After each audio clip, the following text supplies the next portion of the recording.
Have you ever wondered what would happen if everyone was armed? Would we live safer or be just transforming society into a minefield where any disagreement could end in tragedy? The discussion about weapons is one of the most controversial today. On the one hand, defenders of civil weaponry ensure that an armed people is a safe people.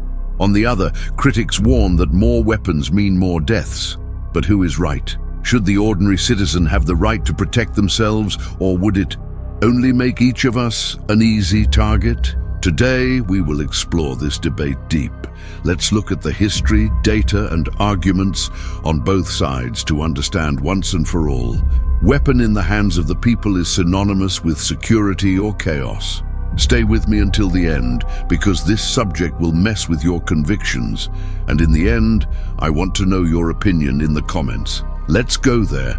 The debate on weapons is not today.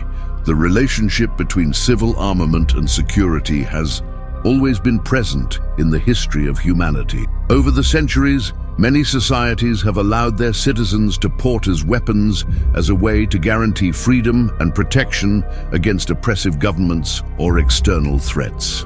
At times, the armed population was an essential factor for the defense of entire nations. On the other hand, there are countries that have opted for progressive disarmament, claiming that fewer weapons result in fewer violent crimes.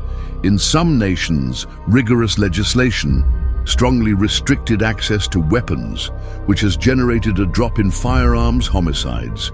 But did it solve the problem of violence or just change the way it happens? The fact is that the data is contradictory. There are places where possession of weapons increased and crime fell, while in others, disarmament was followed by a reduction in violence. But there are also cases where the prohibition of weapons caused an even more dangerous illegal market, and places where civil weaponry did not prevent tragedies. That is, the question remains standing. More weapons mean more security or more danger. Arguments in favor of weaponry. Imagine that you are at home, quiet, when suddenly a criminal invades your property. You would call the police, right? But what if the police didn't arrive in time? What would you do? This is one of the main arguments of civil armament advocates, the right to self-defense. After all, in a world where authorities are not always able to protect citizens, many believe that people should have the right to protect themselves on their own. Another point raised is that criminals do not respect laws. That is, even if weapons are prohibited, the bad guys will continue to have access to them in the illegal market. What if only criminals are armed? Wouldn't that make citizens even more vulnerable? In addition, there are examples of places where possession of weapons increased and crime has decreased. The idea is simple. If a criminal knows he can find resistance, he thinks twice before acting. This discourages thefts, invasions, and even attacks on public places. What's more, many armament advocates argue that the freedom of a people is directly linked to their ability to defend themselves. Authoritarian governments throughout history have begun disarming the population before imposing restrictions on their freedoms. For these people, being armed is not only a security, but also of ensuring that power continues in the hands of the people. But does this make sense? Or are we just putting more weapons into circulation and increasing the risk of tragedies? Now let's go to the other side of the coin. What do those who are against civil weaponry say? Arguments against weaponry. Now imagine the opposite scenario. Everyone armed. The bakery cashier, the bus driver, his neighbor, the guy who closed you in traffic, all with a gun at his waist. Would this really make society safer, or would you just turn any silly fight into a possible bloodbath? One of the main arguments against civil armament is precisely this. More weapons in circulation mean more chances of conflict ending tragically. Studies show that everyday fights, which would once end up in punches or shouts, can end in shots when there are weapons involved. Another point raised by critics is the risk of facilitated access to criminals.